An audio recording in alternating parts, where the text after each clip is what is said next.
From LinkedIn News, I'm Leah Smart, host of Everyday Better, an award-winning podcast dedicated to personal development. Join me every week for captivating stories and research to find more fulfillment in your work and personal life. Listen to Everyday Better on the LinkedIn Podcast Network, Apple Podcasts, or wherever you get your podcasts.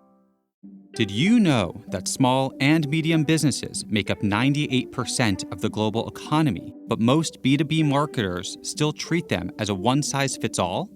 LinkedIn's Meet the SMB report reveals why that's a missed opportunity and how you can reach these fast-moving decision makers effectively. Learn more at linkedin.com/meet-the-SMB. Hello, my friends, and welcome to another exciting episode of Negotiate Anything. This show is produced by the American Negotiation Institute, and with over 5 million downloads and listeners in over 180 countries, listeners just like you have made this the #1 negotiation podcast in the world. Hi, my name is Kwame Christian, and I am the founder and CEO of the American Negotiation Institute. Here at ANI, we believe that the best things in life are on the other side of difficult conversations, and we are passionate about providing you with the best content that will help you to make your difficult conversations easier, both at work and at home. Lastly, I want to remind you that we offer consulting and conduct trainings, both virtually and in person, all around the world. Our focus is in 3 main areas. First, negotiation and conflict resolution. Second, leadership. And lastly, diversity, equity, and inclusion. Check the link in the description below to learn more about how we could work with you and your team. And now, without further ado, let's jump into the interview.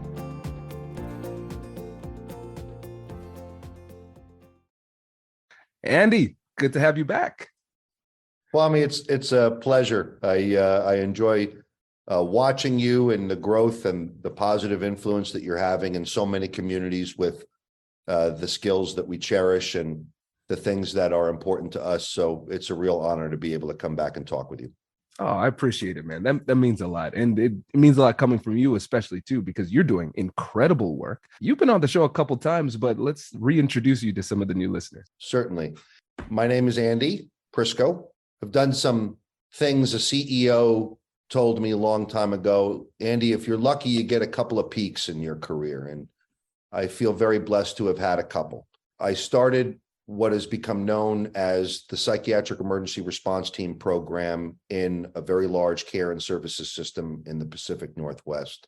With that program came the development of training that helps people use their words in managing the presentation of anger, aggression, and violence in human beings. The domain that I come from particularly is psychiatric care and services. So it's people who are living with serious mental illness and disabilities. But the skills that we use to manage those events in that domain have utility in just about every domain: public safety, behavioral health, workplace violence prevention. And since that started in 2013, I've been on an arc with a group of people carrying our message to as many domains as we can. So we've been working very hard at bringing standards and accreditation to the things that you and I cherish so much, Kwame. And we're trying to do it in places where there are very serious problems, particularly people who are justice impacted, people who find themselves in involuntary detention. This includes correction systems, jail systems, involuntary psychiatric systems, and juvenile justice particularly. A lot of transformation going on in our juvenile justice domain today. And I happen to be coming to you from a hotel where I'm on a job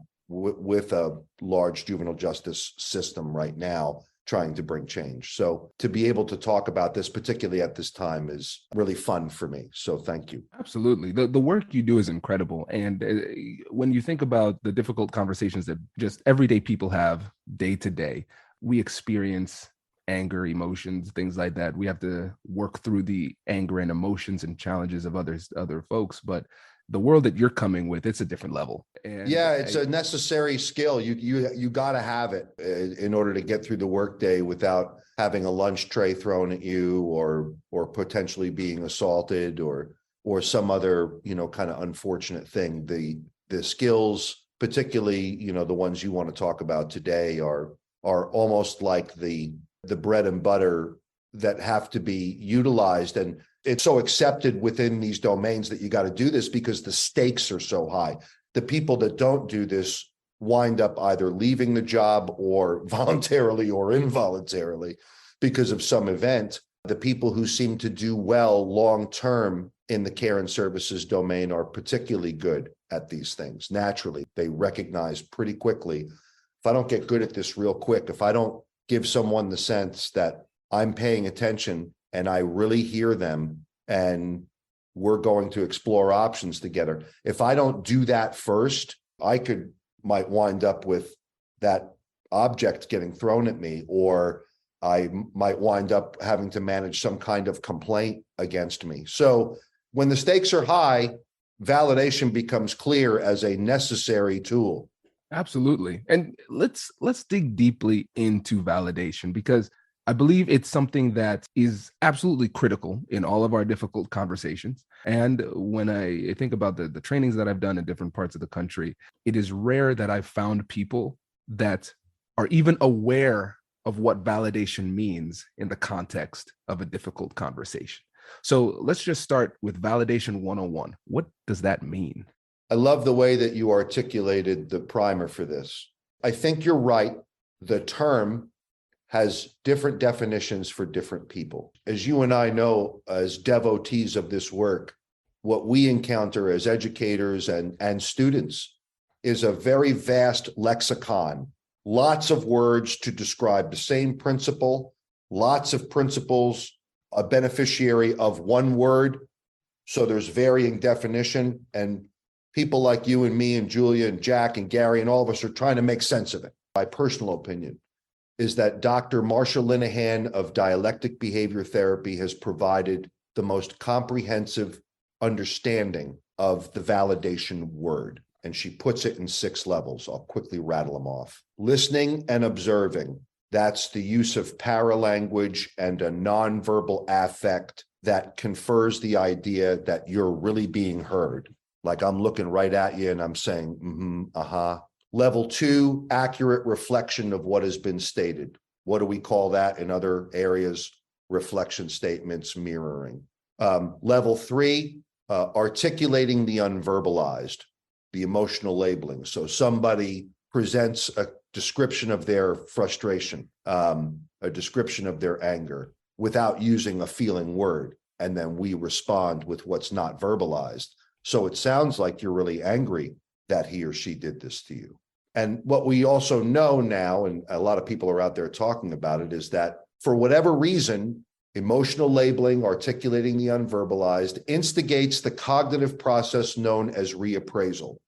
And we don't know necessarily why, but we know it exists. Reappraisal seems to have neurological linkage to the parasympathetic nervous system. So what happens when we emotionally label is we neurobiologically influence someone to calm down. It reduces negative emotion. Level 4 is validating in terms of history. Well, based on what you've gone through, recognizing all these things that happened to you, it makes perfect sense that you want to bludgeon this other person with a chair. Level 5, validating in terms of current circumstances. Well, if what was happening to you right now was happening to me, I think that I would find what your approach is perfectly reasonable, or not. And then level 6, of course, is radical genuineness, where someone like the great Krishnamurti would refer to that level as deep shared experience where two human beings are communing. We're really understanding the fear, loss, shame, other things that the person is presenting. And, you know, a guy like you, Kwame, whenever I watch you or learn from you, you will get right to level 6. Bang! You'll start there and you're in it. And you're doing that in the boardroom. You're doing that in your interpersonal interactions with your kids. It has enormous power, the radical genuineness level of validation.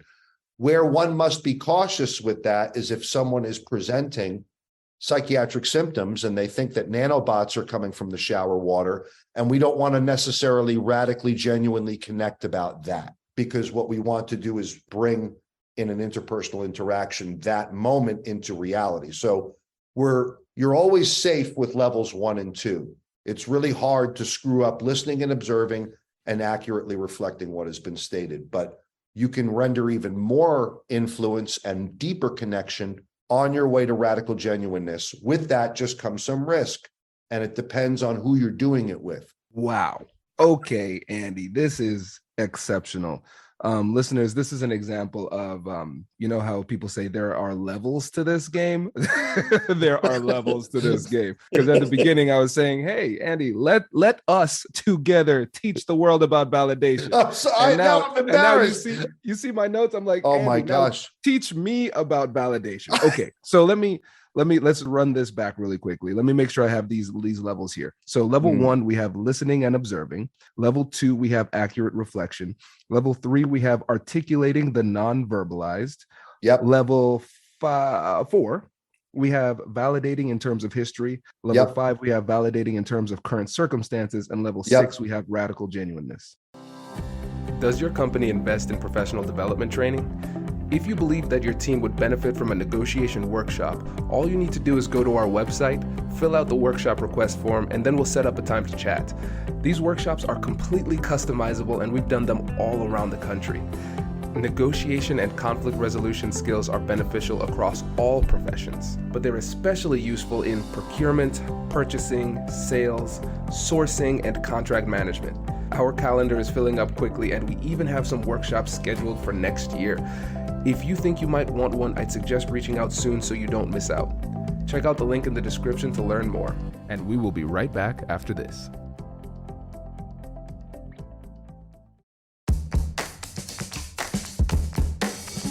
Hey you, I'm Andrew Seaman. Do you want a new job? Or do you want to move forward in your career? Well, you should listen to my weekly show called Get Hired with Andrew Seaman. We talk about it all, and it's waiting for you, yes you, wherever you get your podcasts. Small and medium businesses don't have time to waste, and neither do marketers trying to reach them. On LinkedIn, more SMB decision makers are actively looking for new solutions to help them grow, whether it's software or financial services. Our Meet the SMB report breaks down how these businesses buy and what really influences their choices. Learn more at linkedin.com/meet-the-SMB. That's linkedin.com/meet-the-SMB. Yep. And those aren't mine. I'm just repeating Dr. Linehan's work. Yeah, no, this is great. And here's what I'm realizing. This is a shift that I've made in the way that I taught, but also the way that I've approached difficult conversations or just communication in general. I don't teach it in terms of active listening anymore. I focus on validation, because what you see here is that validation, in order to validate, you have to listen and observe and accurately reflect. And that's usually where a lot of the teachings on listening end. But when you have people who are like Mike Reddington, Oscar Trimboli, great experts on listening, they go deeper. But I've recognized that when you think about just the common advice about listening, it falls short. And that's why I prefer validation. And when you think about people who are just starting this, when they are listening to this, and they're saying, whoa, okay, there's a lot to be learned. How would you suggest somebody starts on this journey of improving their skill of validation? I love the question. It's a fundamental component to our training. We will start upon providing these level of definitions with an exercise. And here's the exercise. Without any pressure, we're not going to role play. We're not going to do a scenario. We're not going to add stress. We ask everyone in the class to conceptualize a situation where they have to get a loved one or a person they know to do something they don't want to do, get them to stop doing something they want to keep doing, or you have to say no. And there's a reason I've selected those 3 conditions, and we can talk about that at a different time, but that's the exercise. In other words, think for a moment, folks, about a loved one, a friend, a family member, where you got to get them to do something that they don't want to do, get them to stop doing something that they want to keep doing, or you have to say no to them. Now, as you consider that situation, consider what your validation statement would be. Anything within these 6 ranges. Consider what your sentence in your mind would be to this person that reflects listening and observing, accurately reflecting what has been stated, articulating the unverbalized, etc. What would that sentence or two be? And write that down. Stop. So then everybody does exactly what you're doing. And then they start to write. Then the exercise is, I'm giving away a keys to the kingdom here, but I don't care. Then I'll say, okay, everybody's going to share their validation statement. Don't give me a lead in. Don't tell me, well, this is when my dad wouldn't take his medication, because by the time we get to the end of this, I'm going to know why you're validating and what it's for. So all of a sudden you'll hear things like, okay, Jimmy, you go. Jimmy looks at his paper. It really sounds like you're angry. I understand that it's very nice outside and you want to stay there and play. I already know where Jimmy is going here. Thanks, Jimmy. Sally, what's yours? I appreciate that you want to go outside and smoke. I'm a smoker too, and I know what that feels like. Excellent, Sally. And then you'll hear a whole range of conditions where someone had to deliberately think about conceptualizing a validation statement. And then after we go through that, there's a formula that we follow. I've mentioned it previously to you. It's something we do for languaging, sequential thinking, and speaking under pressure. But that's the exercise that begins to develop a practice and a skill upon being met with something. I have to start here. I'm going to start at validation, and I want to develop chops at conceptualizing whatever it is I'm seeing. The first thing out of my mouth is going to be this. That's a game changer, because what's happening, and listeners, I hope you tried to do this, because I did it too, because I think as people who want to persuade and change minds, we start thinking about it egocentrically. So we start thinking about it in terms of what we want, and then we think about what would be persuasive to us. And then we say that to the other person, and they respond predictably with defensiveness. And then we just keep, yes, my brother, them with facts. Yep. Over the fence. You just cracked it over the fence. That's exactly what goes on. Just as an observation between two cohorts, it's been my observation and experience that people from behavioral health can really pour on the validation, but then they get stuck. Now what? I got to move this situation. People from public safety, anybody who has regulatory or enforcement responsibility, they skip over validation and get right to the rules first, and then realize, oh, I was supposed to start with validation, and they back up. And the validation statement may be, I see you holding an 8-inch chef's knife. I understand you want to bludgeon the bartender. You've made clear that you want to run this red light. In other words, the validation statement doesn't mean that we agree with what they're doing. It's confirming to this other human being that what they're doing is being seen, heard, and understood for what it is. And I think in the green room, we were talking about validation. Validation does not always have to be warm and fuzzy. It can be a listening and observing statement, or it can be an accurate reflection of what has been stated, and you still get the same result because it's occurring in relationship in the interpersonal neurobiology. It's non-offensive. There's no criticism in it. It's connecting with another human being in a part of the brain that enables the possibility of options. If I start with judgment, criticism, appraisal, I'm immediately going to start stimulating the limbic system, and for all the reasons that we know. So conditioning and training oneself to start an interpersonal interaction with validation, it takes practice.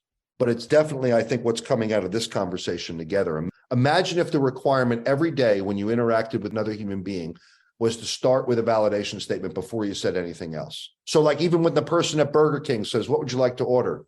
Thanks for asking me what I'd like to order. I'd like, welcome to Starbucks. Can I take your order? I really appreciate you asking me as nicely as you did. Yes, I would like, imagine just forcing yourself into that every day, what that would do. You might run the risk of sounding a little perfunctory, but to train yourself to do that takes time. But when you need it, I've always felt the chess game of negotiations is at your level, Kwame. I mean, I deal with human suffering. It's very important work, but there are times where it doesn't require a great degree of sophistication because we're dealing with very primitive things emotionally in the moment. You're dealing with all of the satellites in orbit and avoiding that scientific effect where all of them can collide and create space problems. So to learn the art of validation statements at your level, I think is a noble calling. But I think the idea of having awareness about what one is doing and when they're doing it and why really speaks to a commitment to craft that I think you and I share a great deal of camaraderie about. We're on this journey together to get better at this. As formulaic as it may sound, I think it's meaningful to know enough about the craft to know I'm going to start this interaction with validation.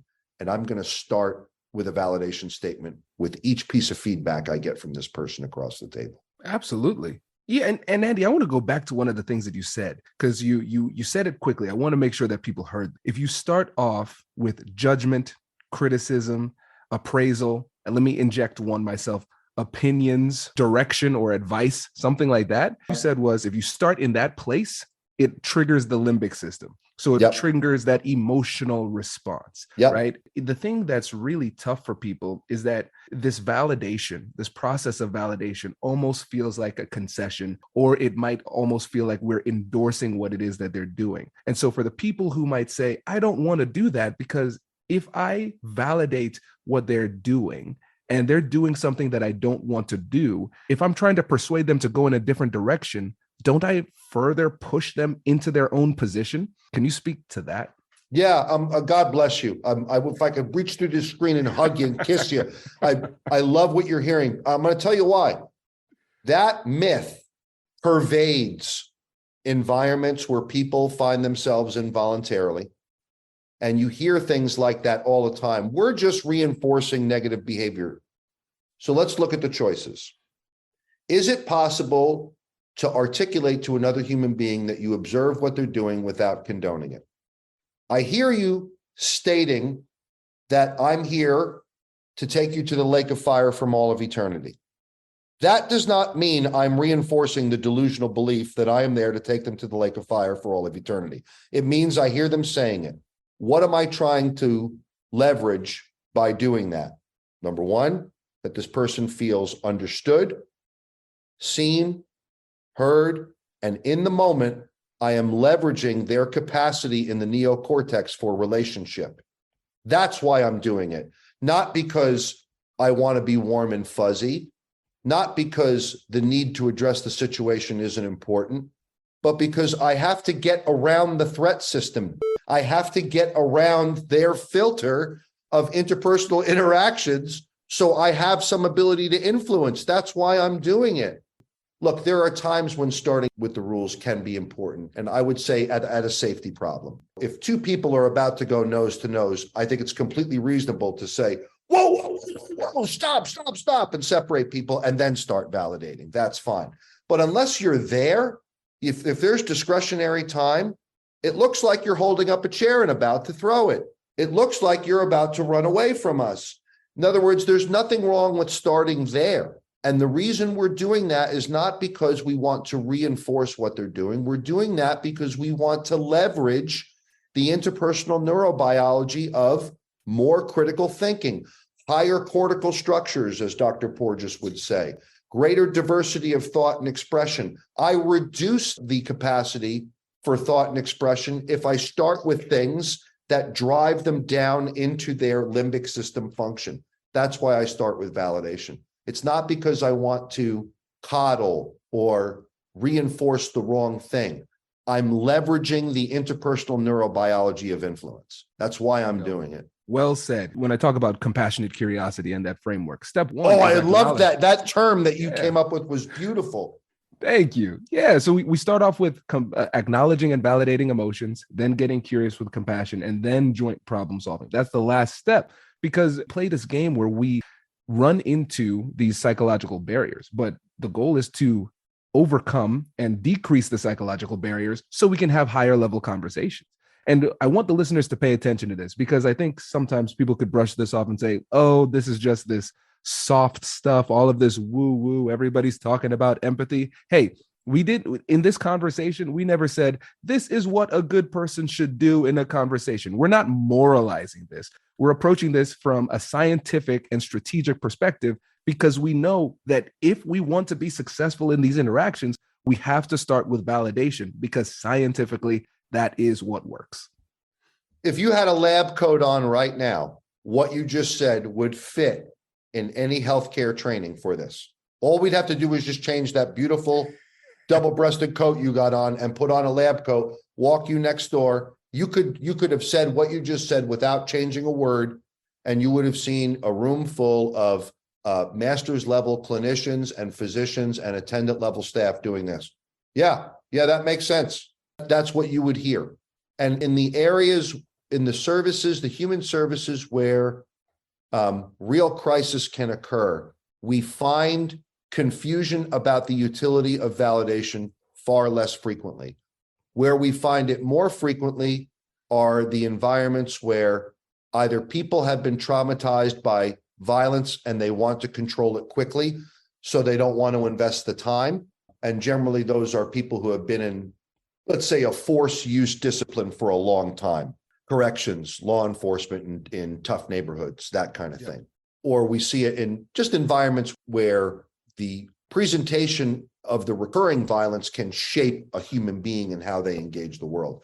And very often when we get those folks in training and they recognize exactly the phenomena that you wanted to talk about, which is, so you mean that validation isn't about being warm and fuzzy, it's about being strategic. While it can serve an interest of communing with another human being, if I don't agree with what someone is doing, I can still validate them in a way where I'm okay with me, but I use the statement to leverage influencing this behavior to something more constructive. Yes, that's exactly right. Yes. And another gem you dropped here, invest the time. That was the phrase you said. Some people are hesitant when it comes to investing the time. When you think about the term investing is different from wasting time, right? We understand that we're investing in order to get something in return. And it's going to take some time. And I think sometimes we have to go slow to go fast, because we have to take the time up front, and it makes us more efficient in the overall process. But it takes a lot of patience and a lot of trust in the process and your skills in order to be able and willing to do this. That's so spot on. And so often we learn from events gone bad, right?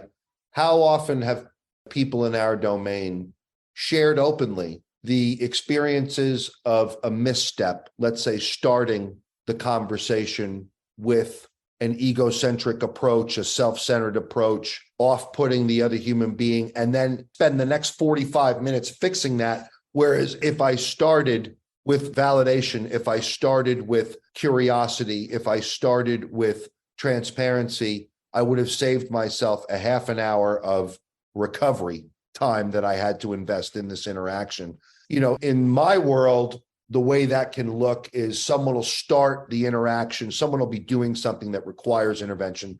Someone will start the interaction with a rule instead of, hey, I'd like to better understand what's happening here. Can you tell me why you're peeling the acrovan away from the wall? Because it looks like you may want to create a shank. I'm just wondering if you could tell me about that a little bit.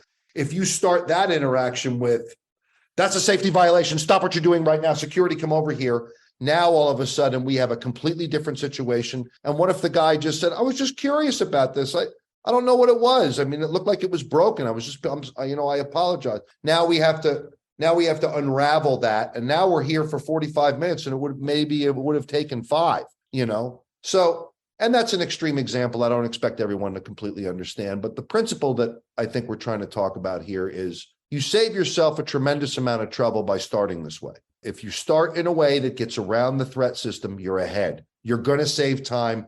You're going to be more efficient in the end. If you lead, and I love the compassionate curiosity, man, tell me more. I want to know more about that. Why? Because it can serve both of us. I want to know more. Give me more.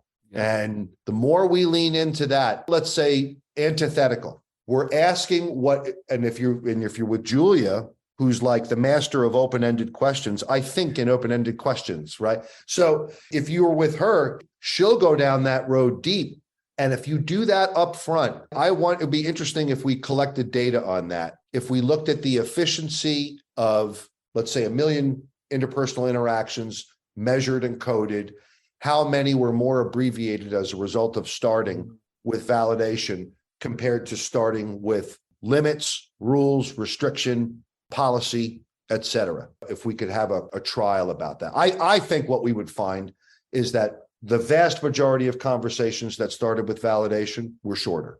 Absolutely. Absolutely. And shout out to Julia. You are our friend from Perth. She's incredible. The root of a lot of my best relationships too. I agree. And I'd like to get your thought on this as we wrap up, because the more I think about this, the more real it becomes to me. If we think about our everyday negotiations, our everyday difficult conversations with loved ones, with friends, with colleagues at work, and even some of the conflicts that we have when they're part of a negotiation. If we just give people the tool of validation and we say, you're only able to do one thing, spend this entire conversation validating, I feel like a substantial number of those interactions and problems would be solved simply through validation. I completely agree. I don't know if you ever met him. He's definitely worth talking to. Christian Conti in Pennsylvania. He's a psychologist. He's been on TV with Ray Lewis. He had the anger management show, and he's a good friend of mine. He's written a number of papers and a book called Yield Theory. He works in their correction system. Just an incredible person. He's a big listen, validate, explore options algorithm of problem solving with all people. That's his deal. Christian shows up, he's going to listen, he's going to validate and explore options. He's got the most simple algorithm for difficult conversations that I've seen, and it can be applied to the everyday stuff. He's worth talking to. I believe you're right in that aversive interactions generally, tense, stressful conversations generally, if brought to a number, would be statistically significantly reduced if the requirement were genuine validation statements in the interpersonal engagement. Remember, these can be abused. They have to be genuine. You can use tone or affect, and I hear you, Kwame. That's not validation. Let's be clear about that. We don't want to weaponize the thing and say, well, I validated him. Well, tell me what was your validation statement? I told him that, I know that you love doing this thing that you do hundreds of times a day. Okay, let's break that down. So if I were coaching somebody, but he still hit me, Andy. I validated him and he still hit me. Really? Well, because I didn't get audio on the camera. So what was the validation statement? And then the person will tell me. And all it really was antagonism. So then we'll break that down. So I don't mean to gloss that over real quick, but I think that the spirit that you and I are coming from with the use of validation is that compassionate curiosity requires the curiosity. It requires the genuine interest in what's going on with this person beyond the presentation or the veil. And the reason we have to get around the threat system is because that's the only way to get to the truth in the resolution. If we activate or flare the threat system because we're not starting with validation and we're appraising, judging, setting limits before we even get to connection. You've heard that statement, connection before correction. That's been around for a while. It makes a lot of sense. If we don't get around the threat system, we're going to protract this engagement. And the way around the threat system to influence is the validation, provided it's genuine. And for those who are apprehensive about the warm and fuzzy approach to validation, stick to levels 1 or 2. You'll never have to worry about it. Listening and observing, accurately reflecting what has been stated, and try to do it with no affect. I mean, it's good if you're going to avoid antagonistic affect, better if it's compassionate affect. But if you don't like either of those, just do it with no affect. Sounds like this is what you're saying. Do I have that right? Okay, great. You look like this is important. That's the sense I'm getting. Do I have that correct? Okay, very good. And I can do that without, hey, it looks like you're really struggling. Like I'm not doing that either. I can be in between. What's interesting is that regulated affect, particularly when someone else is very emotionally aroused, leverages the neurobiology of mirror neurons to help someone re-regulate. When we embody the principle of self-regulation and we're using validation in the presence of someone's discontrol, That's what I call the lighthouse effect. They're navigating to you in their storm. You're anchored on the earth. People navigate, boats navigate to you, and you can only be that if you're on the earth, unidimensionally projecting your navigation light. That's why we rely on those things in the water. Yeah. Oh, I love that. And one last thing. This is what happens, Andy. I know. This I know is, I love the fact that you talked about the affect that you bring. And so, listeners, when we're talking about affect, we're talking about, and Andy, tell me if I'm conceptualizing this well. We're talking about essentially the emotionality that you bring to the conversation. Like, how do you appear to the other side? Exactly. Right? Expressed emotion, how you're expressing it, what you're expressing. Exactly. Yeah. So we can be antagonistic with it. We can be sarcastic, and people can hear that sarcasm. And then we have people who are really good at being empathetic and compassionate. You can hear the warmth in their tone. And sometimes people say, well, Kwame, I'm not a warm and fuzzy person. I'm not mean, but it's just that's not natural for me. So can I use compassionate curiosity if I don't sound warm and fuzzy? You don't need to. So I'm glad that you said that neutral tone in itself is good enough. Yep, it absolutely is good enough. There are a lot of people, Kwame, that are not gregarious like you and me. And in fact, in some cases, being heavily interpersonally interactive is a lift for them. But their duties require them to, for example, or their responsibilities require them to be.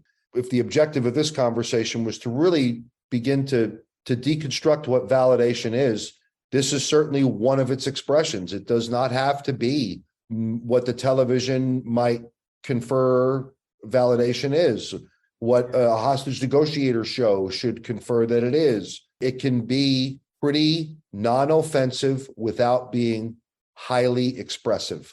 Thanks very much for having me on your show today. I appreciate it a great deal. Instead of, and you know me, I'd be hugging you and saying thank, right? But like, because that's not me, but I've had to learn to develop a capacity to do that, particularly when I have to regulate my own nervous system activity, because what someone may be saying may be something I deeply disagree with, or maybe even find offensive.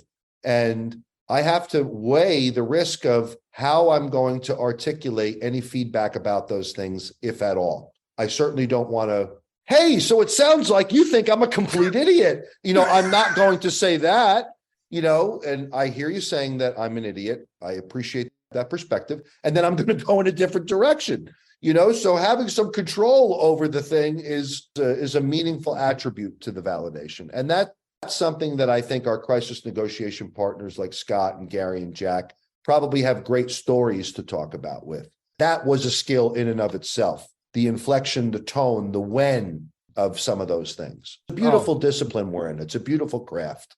100%. And Andy, before you go, remind the listeners not only how they can get in touch with you, but tell them about Jumpstart. We didn't hear that in the beginning. Oh, my goodness. Thank you. So Jumpstart Mastery is what I refer to as an epistemic environment. It's a knowledge environment that brings together people from public safety, so police officers, behavioral health, co-responders, mobile crisis teams, counselors, social workers, people from workplace violence prevention, who all come together.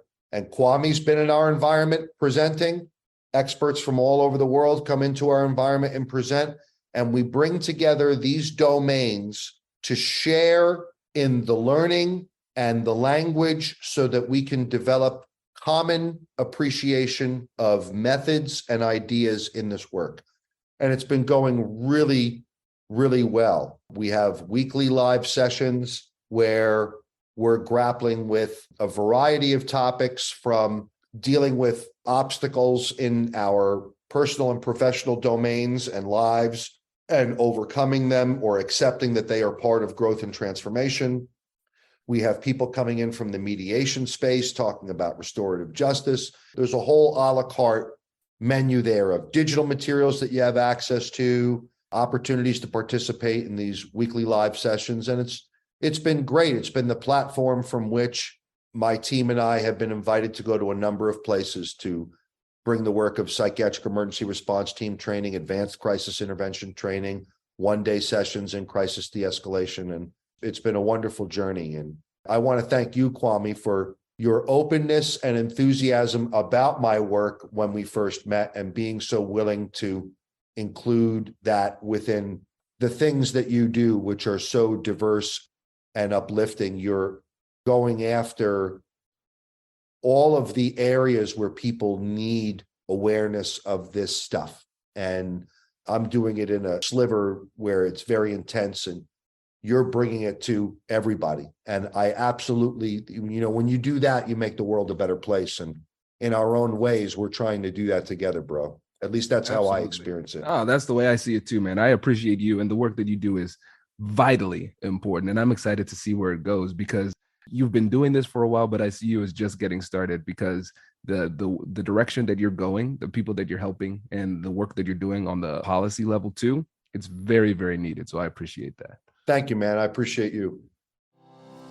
Congratulations, you've just joined an elite club. By listening to a full episode, you're now officially on the Negotiate Anything team. So welcome aboard. What most team members do is they subscribe to the podcast, because that allows them to automatically get the latest episodes of the show. The best things in life lie on the other side of difficult conversations. Keep learning, keep practicing, and keep getting better. Your relationships will improve, your career will soar, and you'll have the confidence you need to get the most out of these crucial conversations. Again, thank you for joining the team. We're excited to have you, and I will see you in the next episode. I'll catch you later.